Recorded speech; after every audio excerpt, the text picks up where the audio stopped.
Hi ಎಲ್ಲ ನಮಸ್ತೆ ಸ್ನೇಹಿತರೆ, ಎಲ್ರಿಗೂ ಕೂಡ ಮತ್ತೊಮ್ಮೆ ನಿಮ್ಮ ಯೂಟ್ಯೂಬ್ ಚಾನಲ್ಗೆ ಪ್ರೀತಿಯ ಸ್ವಾಗತ. ಯಾರು ಚಾನಲ್ಗೆ ಸಬ್ಸ್ಕ್ರೈಬ್ ಮಾಡಿಲ್ಲ ದಯವಿಟ್ಟು ಸಬ್ಸ್ಕ್ರೈಬ್ ಮಾಡ್ಕೊಳ್ಳಿ. ನಿಮ್ಮ ಈ ಅಮರ್ಗೆ ಬೇಕಿರೋದು ಜಸ್ಟ್ ನಿಮ್ಮ ಪ್ರೀತಿ ಪ್ರೋತ್ಸಾಹ ಅಷ್ಟೇ, ಅದನ್ನು ಹೊರತುಪಡಿಸಿ ಏನೂ ಅಲ್ಲ. ಅಂಡ್ ಒಂದು ವಿಷಯದ ಬಗ್ಗೆ ಕಮೆಂಟ್ ಬಾಕ್ಸ್ ಅಲ್ಲಿ ಒಂದಿಷ್ಟು ಪ್ರಶ್ನೆಗಳು ಬಂದಿದ್ದು. ಸೊ ನಾನು ಇದ್ರ ಬಗ್ಗೆ ಹಿಂದೆ ಕೂಡ ಮಾಹಿತಿ ತಿಳಿಸಬೇಕಾಗಿತ್ತು, ಬಟ್ ಒಂದಿಷ್ಟು ಕಾರಣಾಂತರಗಳಿಂದ ನಾನು ಅದನ್ನ ಸೀರಿಯಸ್ ಆಗಿ ತೆಗೆದುಕೊಂಡಿದ್ದಿಲ್ಲ. ಬಟ್ ಅದು ತುಂಬಾ ಇಂಪಾರ್ಟೆಂಟ್ ವಿಚಾರ ಏನು ಅಂತಂದ್ರೆ, ಇತ್ತೀಚೆಗೆ ಟೆಟ್ ನೋಟಿಫಿಕೇಶನ್ ಆಗಿದೆ. ಶಿಕ್ಷಕ ಹುದ್ದೆ ಆಕಾಂಕ್ಷಿಗಳೆಲ್ಲರೂ ಕೂಡ ಈ ಪರೀಕ್ಷೆಯ ತಯಾರಿಯ ನಿಟ್ಟಿನಲ್ಲಿ ಇದ್ದೀರಾ. ಈಗ ಆಲ್ರೆಡಿ ಅಪ್ಲಿಕೇಶನ್ ಹಾಕ್ತಾ ಇದ್ದಾರೆ, ಎಲ್ಲ ಕೂಡ ನಡೀತಾ ಇದೆ. ಬಟ್ ಸುಪ್ರೀಂ ಕೋರ್ಟ್ ನ ಒಂದು ಆದೇಶ, ಇತ್ತೀಚೆಗೆ ಬಂದಿರುವಂತಹ ಒಂದು ಆದೇಶ ತುಂಬಾ ಚರ್ಚೆಗೆ ಗ್ರಾಸವಾಗ್ತಾ ಇದೆ ಈ ಶಿಕ್ಷಕ ಹುದ್ದೆ ಆಕಾಂಕ್ಷಿಗಳ ವಲಯದಲ್ಲಿ. ಅದೇನು ಅಂತಂದ್ರೆ, B.Ed ಪದವಿಯನ್ನು ಪಡೆದಂತವರು, B.Ed ಸ್ನಾತಕೋತ್ತರ ಪದವಿಯನ್ನು ಪಡೆದಂತವರು ಪ್ರಾಥಮಿಕ ಶಿಕ್ಷಕರ ಹುದ್ದೆಗೆ ಹುದ್ದೆಗೆ ಅಥವಾ ಹುದ್ದೆಗೆ ಅರ್ಜಿ ಸಲ್ಲಿಸೋದಕ್ಕೆ ಅರ್ಹರಲ್ಲ ಎಂಬಂತ ಒಂದು ತೀರ್ಪು ಸುಪ್ರೀಂ ಕೋರ್ಟ್ ನಿಂದ ಪ್ರಕಟ ಆಗಿದೆ. ಸೊ ಹಂಗಾಗಿ ಸುಪ್ರೀಂ ಕೋರ್ಟ್ ನ ಈ ತೀರ್ಪು ಈಗ ಯಾವ ರೀತಿ ಎಫೆಕ್ಟ್ ಆಗಿದೆ ಅಂತಂದ್ರೆ, ಟೆಟ್ ಅಪ್ಲಿಕೇಶನ್ ಯಾರಿಗೆ ಹಾಕ್ತಾ ಇದ್ರೆ ಅಲ್ಲಿ ಪೇಪರ್ 1ಗೆ B.Ed ಪದವೀಧರಿಗೆ ಅರ್ಜಿ ಸಲ್ಲಿಸೋದಕ್ಕೆ ಅವಕಾಶ ಇಲ್ಲ. ಪ್ರಾಥಮಿಕ ಶಿಕ್ಷಕರ ಒಂದು ಇದಕ್ಕೆ ಅರ್ಹತೆ ಲೆವೆಲ್ಗೆ ಆ ಪೇಪರ್ ಬರೆಯೋದಕ್ಕೆ ಅವ್ರಿಗೆ ಅವಕಾಶ ಕಲ್ಪಿಸಿ ಕೊಟ್ಟಿಲ್ಲ. ಬಟ್ ಇಲ್ಲಿ ಒಂದು ಪ್ರಮುಖವಾದಂತ ಪ್ರಶ್ನೆ ಅಂತಂದ್ರೆ, ಯಾಕೆ ಇದು ತೀರ್ಪು ಬಂತು, ಏನ್ ಕಾರಣ ತೀರ್ಪು ಬರೋದಕ್ಕೆ ಅಂತಂದ್ರೆ, ಇಲ್ಲಿ ನ್ಯಾಯಮೂರ್ತಿಗಳಾದ ಅನಿರುದ್ಧ ಬೋಸ್ ಮತ್ತು ಸುಭಾಂಶು ದುಲಿಯಾ ಅಂತೇಳಿ ಅವರನ್ನು ಒಳಗೊಂಡಂತ ಒಂದು ಪೀಠ ಈ ಒಂದು ಆದೇಶವನ್ನ ನೀಡಿದ. ಈ ಆದೇಶದಲ್ಲಿ ಪ್ರಮುಖವಾಗಿ ಅವರು ಉಲ್ಲೇಖಿಸಿರುವುದು ಏನು ಅಂತಂದ್ರೆ, ಸಂವಿಧಾನದ 21A ಶಿಕ್ಷಣ ಹಕ್ಕು ಕಾಯ್ದೆ ಅಡಿಯಲ್ಲಿ 2009 ಅಡಿಯಲ್ಲಿ ಭಾರತದಲ್ಲಿ ಪ್ರಾಥಮಿಕ ಶಿಕ್ಷಣವು ಮೂಲಭೂತ ಹಕ್ಕಾಗಿದೆ ಅಂತ ಹೇಳಿದ. ಹಂಗಾಗಿ 6 ರಿಂದ 14 ವರ್ಷದ ಒಳಗಿನ ಮಕ್ಕಳಿಗೆ ಕಡ್ಡಾಯ ಶಿಕ್ಷಣವನ್ನ ನೀಡಬೇಕು ಅನ್ನುವಂಥದ್ದು ಸಂವಿಧಾನದ ಒಂದು ಆಶಯ ಈ ಒಂದು ಕಾಯ್ದೆ ಅಡಿಯಲ್ಲಿ. ಹಾಗಾಗಿ ಇಲ್ಲಿ ಏನಾಗುತ್ತೆ ಅಂತಂದ್ರೆ, ಪ್ರಾಥಮಿಕ ಶಿಕ್ಷಣವನ್ನು ನೀಡುವಂತ ಶಿಕ್ಷಕರು ಏನಿರ್ತಾರೆ ಅವರು B.Ed ಪದವಿಯನ್ನ, ಸ್ನಾತಕೋತ್ತರ ಪದವಿಯನ್ನು ಪಡ್ಕೊಂಡು ಅವರು ಎಲಿಜಿಬಲ್ ಆಗಿ ಬಂದು ಟೀಚ್ ಮಾಡಿದ್ರೆ ಅಲ್ಲಿ ಗುಣಮಟ್ಟದ ಶಿಕ್ಷಣ ಮಕ್ಕಳಿಗೆ ಲಭಿಸೋದಿಲ್ಲ ಅಂತ ಹೇಳಿದ್ದಾರೆ. ಯಾಕೆ ಅದಕ್ಕೆ ಕಾರಣ ಅಂತಂದ್ರೆ, ಇಲ್ಲಿ ಅಗತ್ಯವಾದ ಮೂಲಭೂತ ಶಿಕ್ಷಣದ ಮಿತಿ ಅನ್ನೋದು ಏನಿರುತ್ತೆ ಅಂದ್ರೆ, D.Ed ಮಾಡಿದಂಥವ್ರಿಗೆ ಅದು ಒಂದು ಚೆನ್ನಾಗಿ ಅನುಭವ ಇರುತ್ತೆ. D.Ed ಪದವಿಯನ್ನು ಪಡೆದಂಥವ್ರಿಗೆ ಪ್ರಾಥಮಿಕ ಮಟ್ಟದ ಒಂದು ಮಕ್ಕಳಿಗೆ ಬೋಧನೆ ಮಾಡುವಂತ ಮತ್ತು ಆ ಸ್ಕಿಲ್ಸ್ ಇರುತ್ತೆ.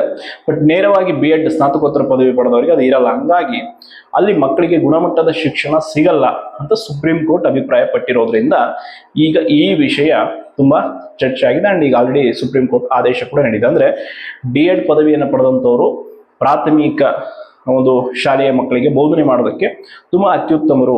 ಬಟ್ B.Ed ಪದವಿ ಪಡೆದಂಥವ್ರಿಗೆ ಅಲ್ಲಿ ಆಗಲ್ಲ ಅನ್ನೋ ರೀತಿ ಅದು ಅಭಿಪ್ರಾಯ ಇರುವಂಥದ್ದು. ಬಟ್ ಅದು ಏನೇ ಇರಲಿ, ಇಲ್ಲಿ ಈಗ ಈ ವಿವಾದದಲ್ಲಿ ಈ ತೀರ್ಪಿನ ವಿಚಾರದಲ್ಲಿ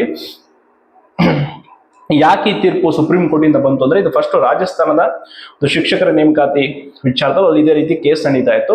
ಸೊ ಅದು ರಾಜಸ್ಥಾನ್ ಕೋರ್ಟ್ ಅಲ್ಲಿ ಈ ಒಂದು ತೀರ್ಪನ್ನ ನೆಕ್ಸ್ಟ್ ಸುಪ್ರೀಂ ಕೋರ್ಟ್ಗೂ ಕೂಡ ಹೋಗ್ತಾರೆ. ಅಲ್ಲಿ ತೀರ್ಪನ್ನ ಇದೇ ಎತ್ತಿಡಿಯುತ್ತೆ. ಅಂದ್ರೆ ಯಾವ ರೀತಿ ಅಂದ್ರೆ, ಆಸ್ ಇಟ್ ಇಸ್ ಈಗ ಸುಪ್ರೀಂ ಕೋರ್ಟ್ ಕೊಟ್ಟಿದೆ ಆರ್ಡರ್, ಇದನ್ನೇ ರಾಜಸ್ಥಾನ ಕೋರ್ಟ್ ಕೂಡ ಅಲ್ಲಿ ಮಾನ್ಯ ಮಾಡುತ್ತೆ. ಅದಂದ್ರೆ ಅವರು ಪ್ರಶ್ನೆ ಮಾಡಿ ಮತ್ತೆ ಸುಪ್ರೀಂ ಕೋರ್ಟ್ಗೆ ಹೋಗ್ತಾರೆ. ಸುಪ್ರೀಂ ಕೋರ್ಟ್ ಅಲ್ಲಿ ಕೂಡ ಈಗ ಏನು ಅಂತಂದ್ರೆ, D.Ed ಪದವೀಧರಿಗೆ ಗೆಲುವಾಗಿದೆ, B.Ed ಪದವೀಧರಿಗೆ ಹಿನ್ನಡೆಯಾಗಿದೆ.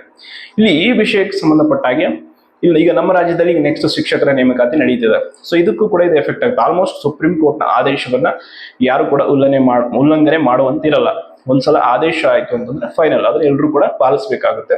ಅಂಡ್ ಇನ್ನೊಂದು, ಇಲ್ಲಿ 2 ರೀತಿಯಾದಂತ ಸಾಧಕ ಬಾಧಕಗಳನ್ನ ಕೂಡ ನಾವು ನೋಡ್ಬೋದು. ಒಂದು, ಈಗ B.Ed ಪದವೀಧರರು ಕೂಡ ಹೆಚ್ಚು ಸಂಖ್ಯೆಯಲ್ಲಿ ಇದ್ದಾರೆ, ಅವ್ರಿಗೂ ಕೂಡ ಒಂದು ರೀತಿ ಹಿನ್ನಡೆ ಆಗುತ್ತೆ. ಅಂಡ್ D.Ed ಪದವೀಧರರು ಕಡಿಮೆ ಸಂಖ್ಯೆಯಲ್ಲಿ ಇದ್ದಾರೆ ನಮ್ಮ ರಾಜ್ಯದಲ್ಲಿ. ಸೊ ಅವ್ರಿಗೆ ಅವಕಾಶ ಸಿಗಲಿ ಅನ್ನೋ ಒಂದು ರೀತಿ ಕೂಡ ಚರ್ಚೆ ನಡೀತಾ ಇದೆ. ಬಟ್ ಅದೇನೇ ಇರಲಿ, ಈ ಒಂದು ವಿಷಯಕ್ಕೆ ಸಂಬಂಧಪಟ್ಟಾಗಿ ನೀವು ಕೂಡ ಚರ್ಚೆ ವಿಶ್ಲೇಷಣೆ ಮಾಡ್ತಾ ಇದ್ರ ದಯವಿಟ್ಟು ನಿಮ್ಮ ಅಭಿಪ್ರಾಯವನ್ನ ಕಮೆಂಟ್ ಮಾಡಿ. ಕಾರಣ ನಾನು ಇನ್ನೊಂದು ವಿಡಿಯೋ ಕೂಡ ಇದ್ರ ಬಗ್ಗೆ ಮಾಡ್ತೀನಿ.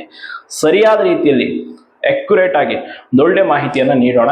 ಸೊ ನಿಮ್ಮ ಅಭಿಪ್ರಾಯಗಳು ಕೂಡ ನಂಗೆ ತುಂಬಾ ಇಂಪಾರ್ಟೆಂಟ್ ಆಗಿರೋದ್ರಿಂದ ನೀವು ಕೂಡ ತಿಳಿಸಿ ಏನಾಗುತ್ತೆ ಅಂದ್ರೆ, D.Ed ಪದವೀಧರರಿಗೆ ಈ ರೀತಿ ಅವಕಾಶ ಕೊಟ್ಟಿರೋದು, B.Ed ಅವರಿಗೆ ಕೊಟ್ಟಿರದಿರೋದು, ಅದರಿಂದ ಏನ್ ಸಮಸ್ಯೆ ಆಗ್ಬೋದು, ಏನೆಲ್ಲ ಕಾರಣಗಳು, ಅದು ಇದು ಎಲ್ಲವನ್ನ ಕೂಡ ನೀವು ಕೂಡ ಕಮೆಂಟ್ ಅಲ್ಲಿ ಅತ್ಯುತ್ತಮವಾಗಿ ಬರೆದಾಕಿ ಅದ್ರ ಬಗ್ಗೆ ನಾನು ಚರ್ಚೆ ಮಾಡೋಣ ಅಂತ. ಯಾಕಿಂತ ವಿಷಯಗಳ ಬಗ್ಗೆ ಆಗಾಗ ನಾವು ಮಾತಾಡಬೇಕು ಅಂದ್ರೆ, ಸಮಾಜದಲ್ಲಿ ಶಿಕ್ಷಣ ಅನ್ನೋದು ಇದೆಯಲ್ಲ, ಅದು ಎಲ್ಲದಕ್ಕಿಂತ ಪ್ರಮುಖವಾದಂಥದ್ದು ಒಂದು ಅಂಶ ಅಂಡ್ ಪ್ರಮುಖವಾದಂಥದ್ದು.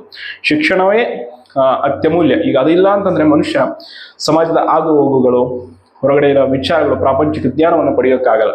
ಹಾಗಾಗಿ ಆ ಶಿಕ್ಷಣವನ್ನು ನಮಗೆ ಕೊಡುವಂತ ಶಿಕ್ಷಕರ ಹುದ್ದೆ ಏನಿದೆಯಲ್ಲ, ಅದು ತುಂಬಾ ಅಂದ್ರೆ ತುಂಬಾ ಮಹತ್ವ ಮತ್ತು ಶ್ರೇಷ್ಠ ಹುದ್ದೆ.